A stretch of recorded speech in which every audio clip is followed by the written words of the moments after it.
Este programa é livre para todos os públicos. Em nome do Pai, do Filho e do Espírito Santo. Amém. Lucas, Evangelho de São Lucas, capítulo 15, versículos do 11 ao 32. Você pode pegar aí na sua Bíblia e acompanhar conosco. E Jesus continuou. Um homem tinha 2 filhos. O filho mais novo disse ao pai: Pai, dá-me a parte da herança que me cabe. E o pai dividiu os bens entre eles. Poucos dias depois, o filho mais novo juntou o que era seu e partiu para um lugar distante. E ali esbanjou tudo numa vida desenfreada. Quando tinha esbanjado tudo o que possuía, chegou uma grande fome àquela região e ele começou a passar necessidade.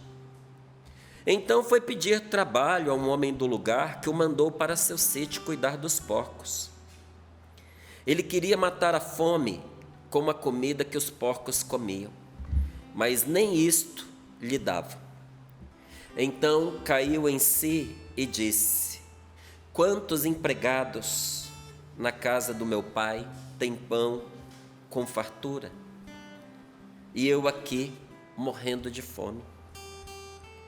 Vou voltar para meu pai e dizer-lhe: Pai, pequei contra Deus e contra ti.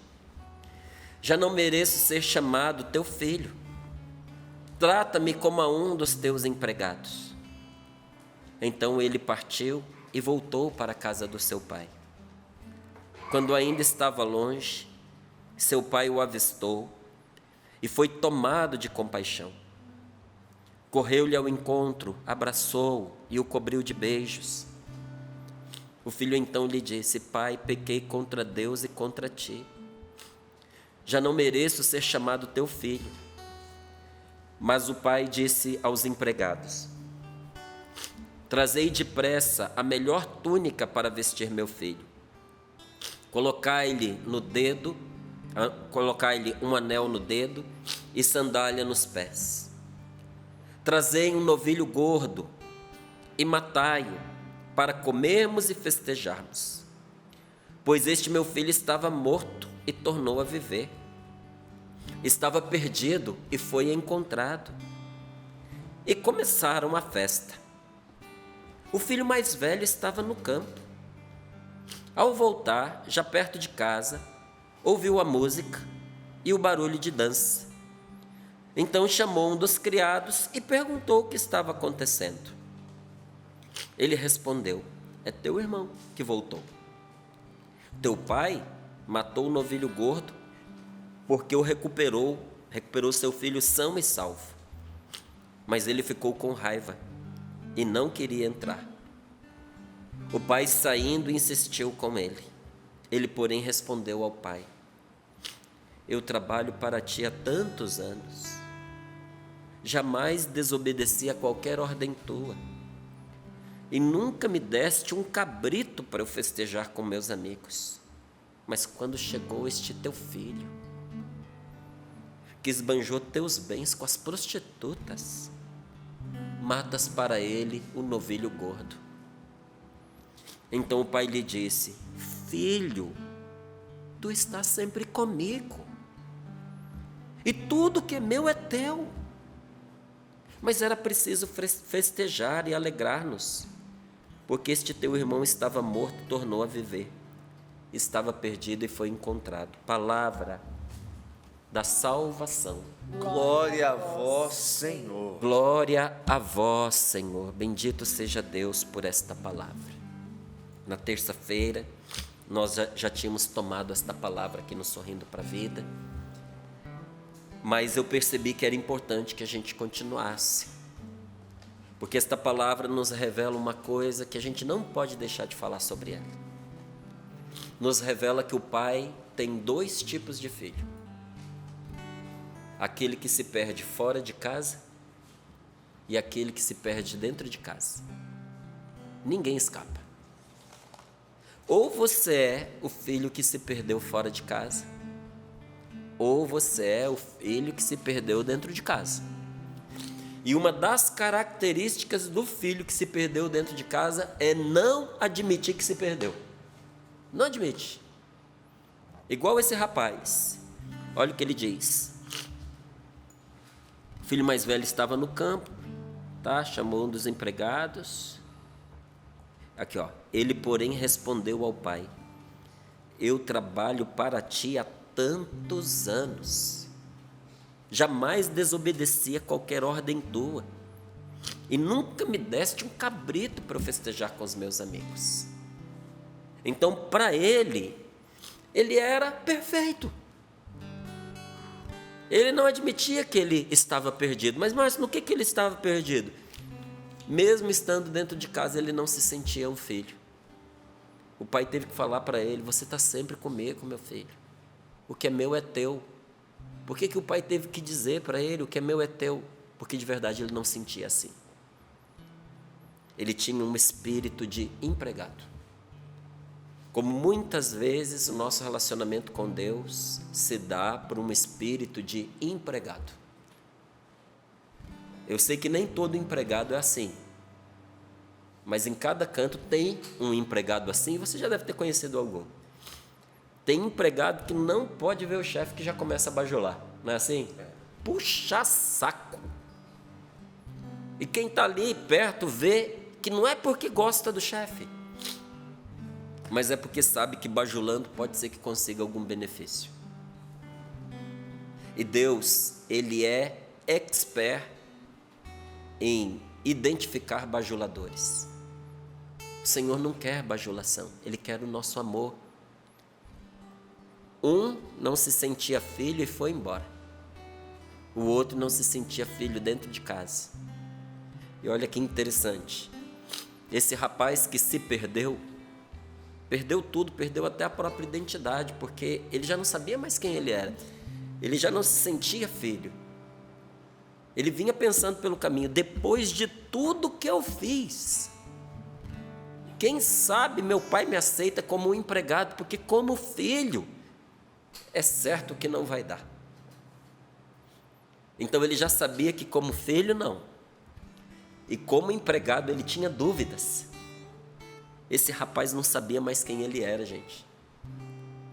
Mas todo o processo de transformação na vida dele começou no momento em que ele reconheceu a sua condição. Quando a gente, me perdoe, quando a gente reconhece que nós estamos perdidos, imediatamente começa o processo da cura de Deus na nossa vida. Então não é simplesmente a gente se humilhar, porque tem gente que pensa assim: não, a igreja tem esse negócio de botar a gente para baixo, a gente ficar se humilhando, a gente viver em função do pecado. E quem fala uma coisa dessa é um ignorante. Não pensa para poder falar as coisas. Porque olha, todos dentro da igreja estão sujeitos a essa regra. Até o bispo tem que confessar também. Ele não pode se perdoar, ele não pode se confessar a si mesmo. Ele tem que procurar um padre para ele fazer a sua confissão com o padre. Então não é que a gente dentro da igreja quer se pôr como capacho. Não é isso não. É que quando você percebe que você está doente, você precisa procurar a cura. E o pecado é a doença da nossa alma. No momento em que a gente reconhece que é pecador, no momento em que a gente reconhece que o pecado é uma doença na nossa vida, naquele exato momento começa o trabalho de cura de Deus na vida da gente. E o Senhor vai fazendo conosco um itinerário de cura interior. Igualzinho fez com esse rapaz. Porque pode ser que para nós, algumas desses elementos que a gente leu aqui, passe despercebido, pareça só um gesto de carinho do pai. Não, mas tem um significado profundo. Quando o pai vira para o empregado e diz assim: traz uma roupa nova para ele, traz uma túnica. Por que uma túnica? Porque a túnica era a identidade da pessoa. Cada família tinha o seu tipo. Então, por ela, você identificava quem a pessoa era, porque ela vinha acompanhada dos brasões próprios da família.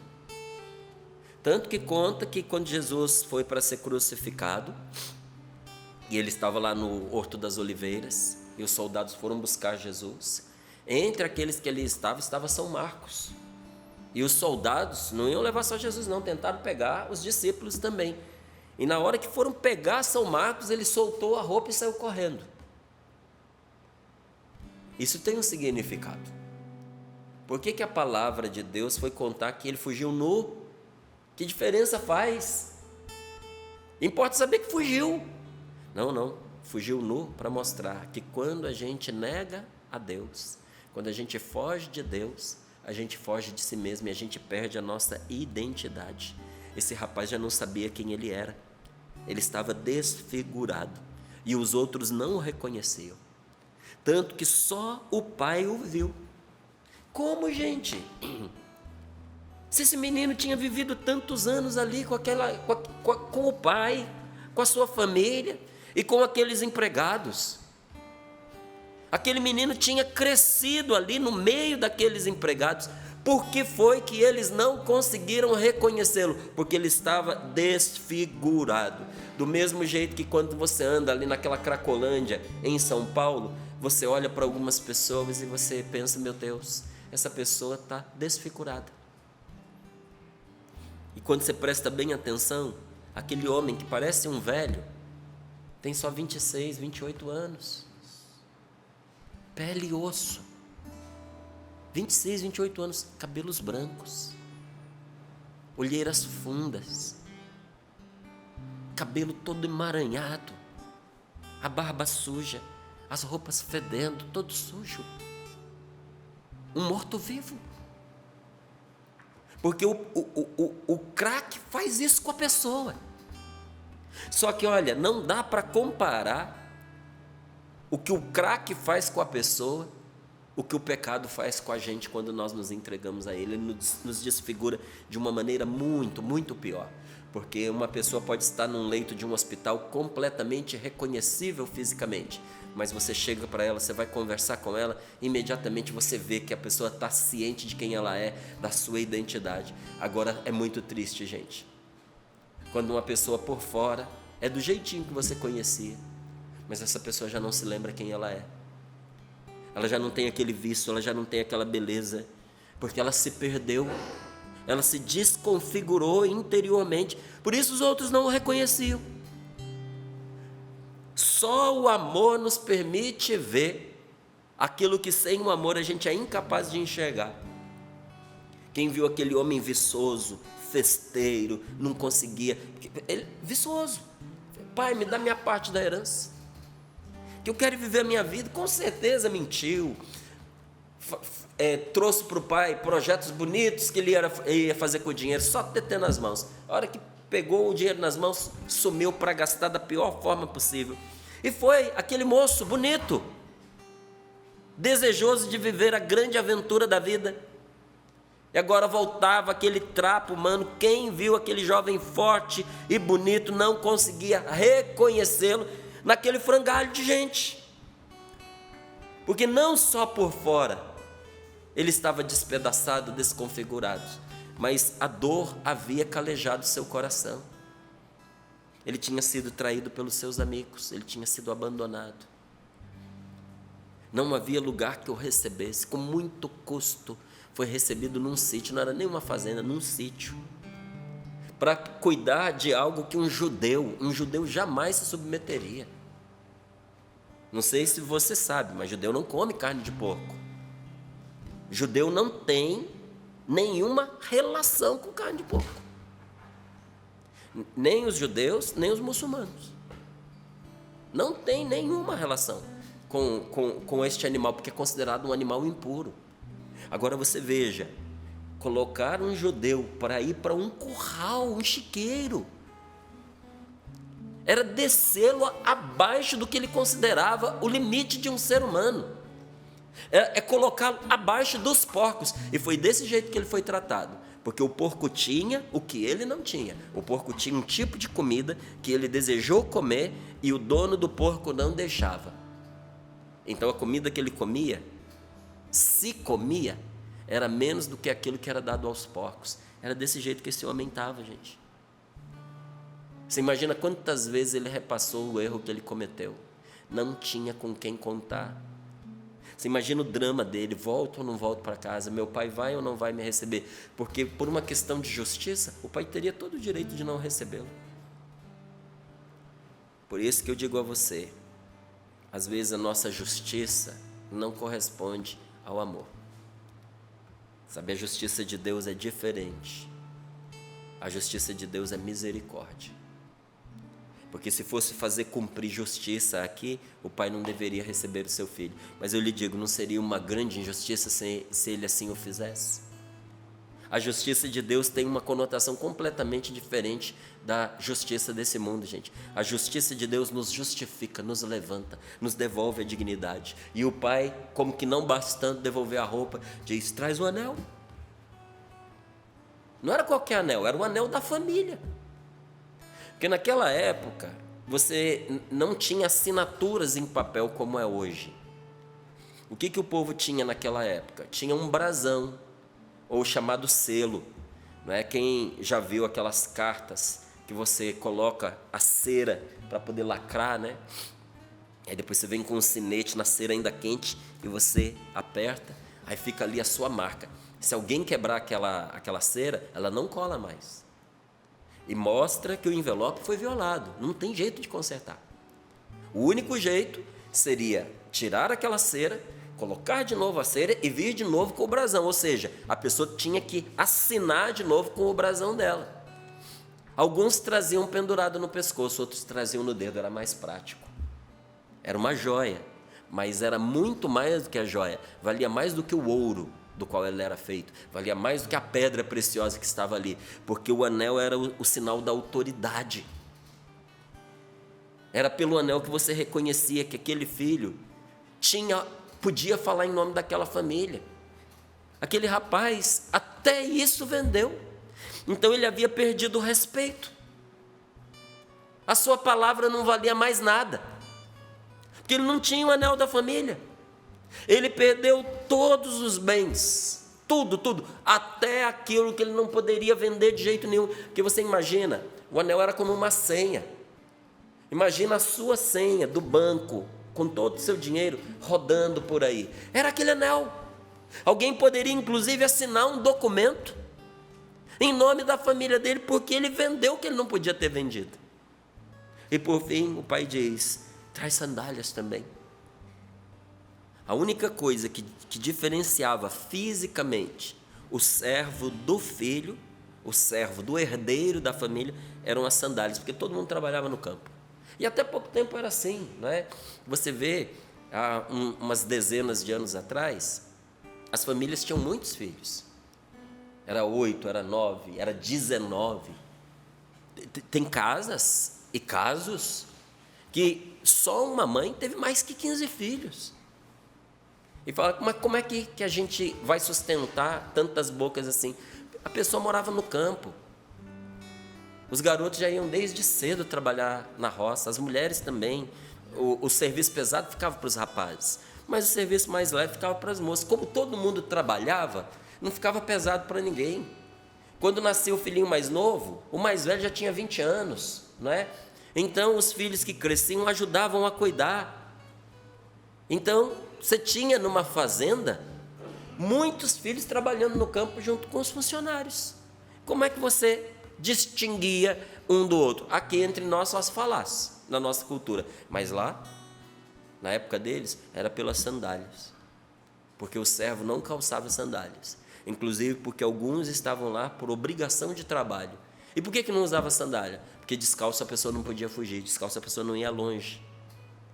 Então o pai vira para o funcionário e diz, devolve para ele as sandálias dele. O pai recebe o filho, mas não prende. Olha que legal, né? Dá a sandália para ele. Se ele quiser fugir de novo, pode ir. Porque o amor faz assim. Quando dentro de um casamento a gente entende isso, que amar é você receber, mas é você não prender, o casamento melhora muito, gente. E quando eu digo aqui não prender, não significa que a pessoa vai tomar a liberdade de trair promessas que ela fez. Ah, não prende, então ela pode sair com quem ela quiser, pode transar com quem ela quiser. Não. Isso aí não está dentro do que foi previsto no casamento, não. Mas tem gente que casa e faz do outro o seu capacho. Faz do outro o seu escravo. Aprisiona a pessoa pelo ciúme. É uma desconfiança terrível. E às vezes acontece até do marido tirar todas as condições da esposa. Não pode trabalhar, não pode ter relacionamentos, amizades, né? Não pode ficar muito se socializando. Para quê? Para depender só dele, para não ter nunca como possibilidade de recurso sair de casa. Tá, mas pode fazer isso, mas quando uma pessoa se sente sua escrava, ela nunca vai conseguir amar você, porque o amor requer liberdade. Você só pode amar se você é livre. Para amar, você precisa escolher amar. O pai não queria mais um funcionário, ele tinha muitos. Ele queria de volta o filho dele, então põe nos pés dele a sandália e vamos fazer uma festa, né? Faz uma festa. As festas, olha como Deus é maravilhoso, gente. Nós temos que aprender o processo de cura que a palavra de Deus traz para nós. Eu tive a alegria de escrever um livrinho, acho que está aqui, chamado Passos para a Cura e Libertação Completa. Vou colocar aqui. Porque são inúmeros episódios na Sagrada Escritura em que Deus faz conosco um itinerário de cura interior. Algumas cenas, inclusive, são repetidas para curar a pessoa dentro do contexto em que ela se feriu. Uma das coisas que arregaçou com o coração de Pedro foi a traição que ele fez de Jesus. Negou Jesus 3 vezes. E no momento em que Pedro negava Jesus, negou diante de uma fogueira. Quando Jesus ressuscitado aparece de novo para eles, Pedro está no mar, pescando, eles vão voltando para a praia, Jesus está lá já esperando por eles, eles não o reconheceram, ele estava ressuscitado, e Jesus começou a juntar umas madeiras e fazer um fogo, e antes que eles entrassem na praia, chegassem na areia, Jesus de longe já gritou: vocês têm aí alguma coisa para comer? Aí eles vieram, trouxeram os peixes, logo eles reconheceram que era o Senhor.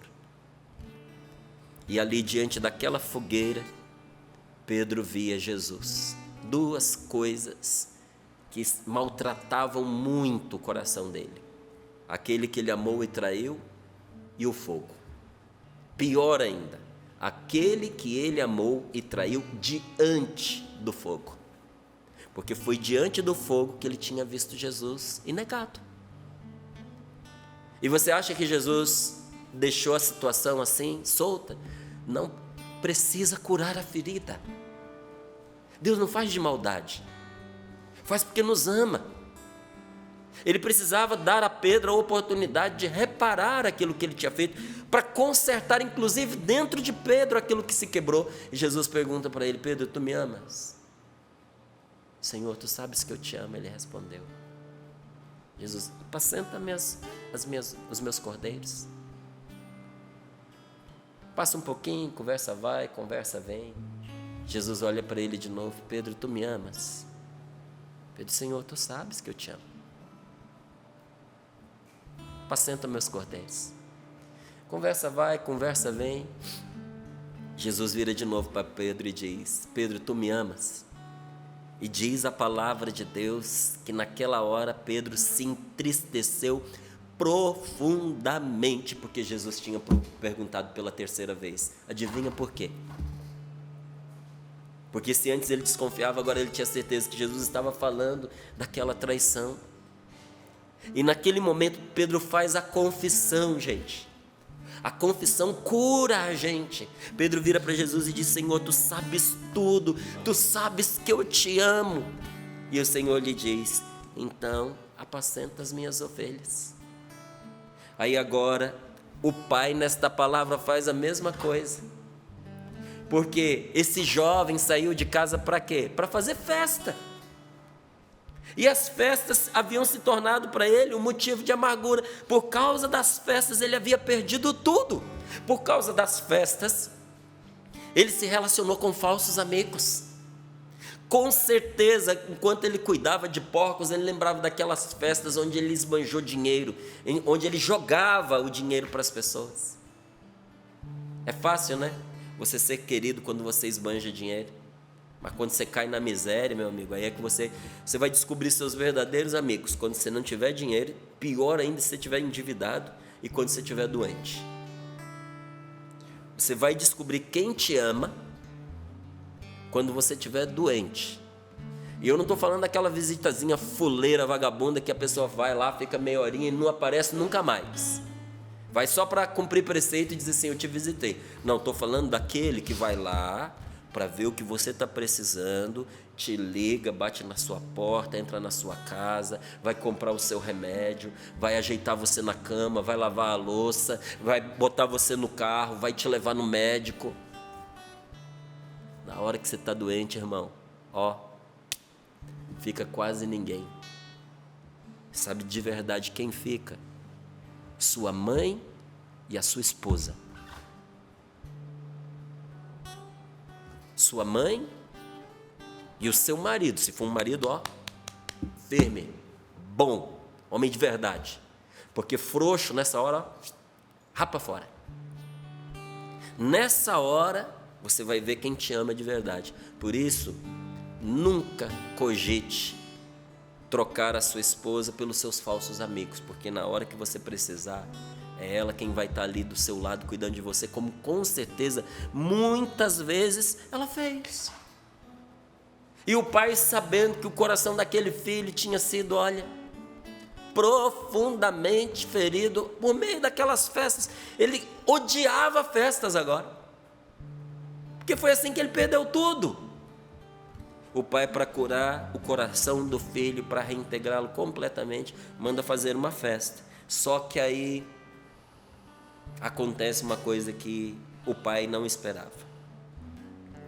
O filho mais velho estava no campo trabalhando, e nessa hora sempre tem um capeta para poder atiçar a pessoa. Dá uma olhadinha no que aquele empregado fala, se não tem uma dosezinha de veneno. Cadê? Eu vou achar para você.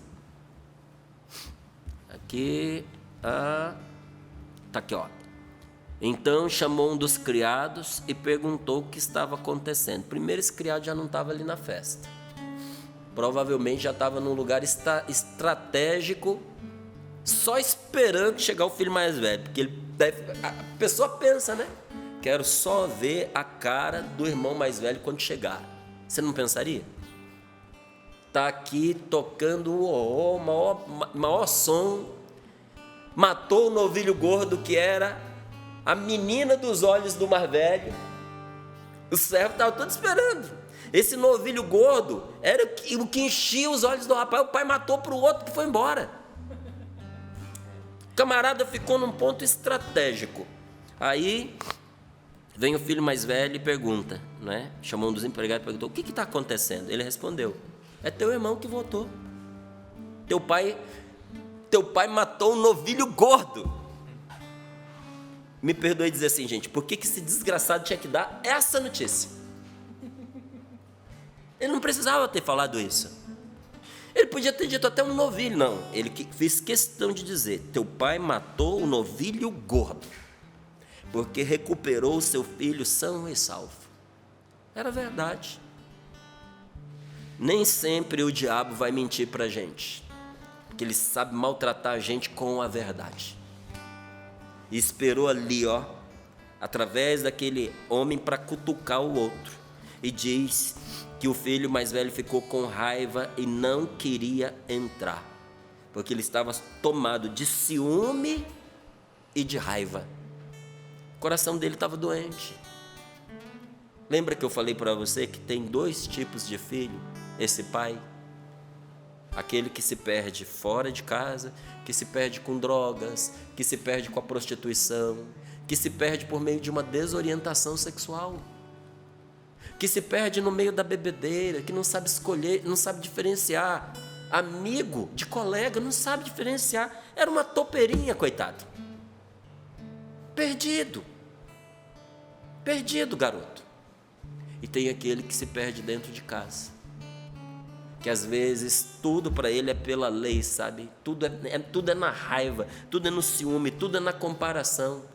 Quando a pessoa não tem um coração curado, ela é incapaz de perceber o amor. Incapaz. O filho mais velho não conseguia perceber o amor do pai dele por ele, porque o coração dele era um coração estragado. Por isso eu digo a você, nenhum de nós escapa. Todos nós precisamos da ajuda de Deus, todos nós precisamos de salvação. Tem coisas na vida da gente que a gente só reconhece quando perde. E aquele filho, de certa forma, não conseguia perceber, porque ainda não tinha perdido o amor do pai dele. Olha, quantas pessoas que você conhece passam a vida inteirinha sem escrever um bilhete para a pessoa que está com ela em casa. Tem marido que nunca escreveu uma cartinha de amor para a esposa. Tem pai que nunca fez um bilhetinho para o filho. Tem pai que nunca falou para o filho, para a filha, eu te amo. Tem filho que nunca disse para o pai e para a mãe, eu te amo. Ah, Márcio, mas meu pai e minha mãe também nunca falaram para mim. Então, filho, alguém tem que começar, né? Talvez Deus queira realizar isso por meio de você. Seu pai e sua mãe talvez não te disseram, porque também nunca escutaram do pai e da mãe deles. Tem gente que nunca declara o amor por uma pessoa, só que quando a pessoa morre, aí vai atrás de alguém para ver se a pessoa manda uma carta. Olha quantas vezes eu já vi isso. A pessoa falece, aí aquele que nunca se interessou, nunca fez uma correspondência com a pessoa, quer ir procurar um lugar onde invoca um espírito para ver se a pessoa baixa, para poder conversar com ela, ou para ver se a pessoa vai traduzir por escrito uma mensagem vinda do além. Se quando você estava perto, você não trocava mensagem com a pessoa, agora que ela já não está mais nessa vida, você acha que vai acontecer? Aí a pessoa diz, não, mas é porque eu não dou conta, meu amor. Não, o amor é uma coisa diferente. Às vezes isso se chama outra coisa. Isso é peso na consciência, não é amor. Eu muitas vezes tive a oportunidade de ir a velórios. E quando o amor é bem vivido, gente, a dor está ali presente, mas o velório é sereno. Diante daquele corpo, palavras serenas, profundamente marcadas pela dor da despedida, são ditas para aquele corpo. Já sabe que a pessoa não está ali, mas o que tem de mais visível dela é o corpo. Então chega lá, diz, eu vou sentir saudade. Por que você foi embora primeiro? Como é que eu vou viver sem você? Eu não sei mais viver sem você. Vou sentir sua falta todos os dias. E aí a pessoa chora. Mas quando é peso na consciência, porque não viveu o amor que precisava ser vivido, meu filho, da outra rua você escuta os gritos da pessoa. É o desespero. Não estou dizendo que é falso. É o desespero. Porque o amor ficou guardado, não foi posto em prática, não foi usado. Imagina, você ficou se economizando o seu amor, você não dava o amor para a pessoa, muitas vezes olhando para ela e dizendo assim, não vou dar porque não merece. Dia que merecer, eu falo, guardou o amor para ocasiões especiais. Chega uma altura, meu amigo, que você não vai ter mais a chance de fazer isso. Entendendo isso, no convívio com as pessoas, lá em casa, o que nós aprendemos a fazer? A gente coloca em prática tudo de bom para nós, um ao outro, no dia a dia. Tem casa que você guarda as melhores coisas para as visitas. Aquela xícara bonita, aquela toalha na mesa. Não, lá em casa a gente põe para a gente. Quando a visita chegar, come com a gente, no prato que a gente come, na toalha que a gente come, porque às vezes a gente guarda o melhor para quem nem merece. E a gente priva as pessoas que vivem conosco ali, que sofrem conosco, que comem conosco aquela quantidade de sal todos os dias. A gente priva a pessoa do melhor de nós. Não guarde para amanhã, porque você não sabe se você vai ter possibilidade de entregar. E não é só uma toalha de mesa, um prato bonito, mas o amor que você tem pela pessoa, sabe? O melhor lugar para você descobrir quem ama de verdade é no velório, porque quem amou não desaba. A pessoa está ali, ó, firme. E esse filho vira para o pai e diz: há tantos anos que eu te sirvo. Espírito de empregado. Estava perdido dentro de casa. Já que o filho mais velho gastou a parte dele, ele agora quer gastar com os amigos o que restou. Quer que o pai escolha entre um e outro. O senhor vai ter que escolher entre eu e esse meu irmão. Deus não escolhe um ou outro. Deus escolhe um e outro. Por isso a salvação do Senhor é para todos nós na nossa casa. Feche seus olhos um pouquinho. Coloque as mãos sobre seu peito, sobre seu coração. Todos nós temos um pouco desses dois filhos, gente. E nós precisamos ser curados das feridas de cada um desses dois. No primeiro, ser curado das feridas de nossas escolhas. Quantas escolhas erradas fez com que a gente esbanjasse a nossa vida, gastasse aquilo que nem era nosso, e desperdiçando, nem de forma útil. Quantas vezes nós trocamos amigos verdadeiros por falsos amigos? Quanta gente sofrendo porque trocou o seu cônjuge por uma fantasia. Uma traição fez com que o marido fosse embora. Uma traição fez com que a esposa fosse embora, ou não quisesse mais viver ao lado. Escolhas erradas. Diga para o Senhor: Senhor, me ajuda, como esse filho mais novo. Senhor, vem curar-me das minhas feridas, das escolhas erradas que eu já fiz na minha vida. Mas eu te peço, Pai amado, que o Senhor venha curar também meu coração da maldade e do egoísmo desse filho mais velho. Senhor, quantas vezes dentro de casa eu sou igualzinho a esse filho mais velho, sempre negociando, sempre querendo impor os meus direitos, sempre pedindo que escolha entre mim e a outra pessoa. Se for amigo do outro, não pode ser meu amigo. Eu quero exclusividade. E se o outro fez, eu quero poder fazer ainda mais, ainda que seja errado. Senhor, isso é maldade, isso é egoísmo. Eu te peço, põe tuas mãos sobre mim e cura-me da minha maldade e do meu egoísmo. E assim como o filho mais novo, prostrado aos pés do pai, aceitou a cura, ainda que você ache que pareça com esse filho mais velho, aceite a cura. É de graça. Todos nós precisamos ser curados por Deus. Diga: Senhor, hoje eu venho me colocar aos teus pés, e não vou fazer como aquele primeiro filho, dizer: já não sou digno de ser chamado teu filho, trata-me como um dos teus empregados.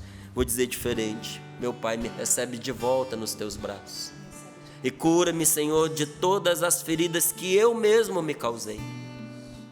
Senhor, devolve a minha dignidade, me faz entender quem eu sou de verdade, um filho teu amado por ti. Muito obrigado, Senhor, obrigado por esta palavra.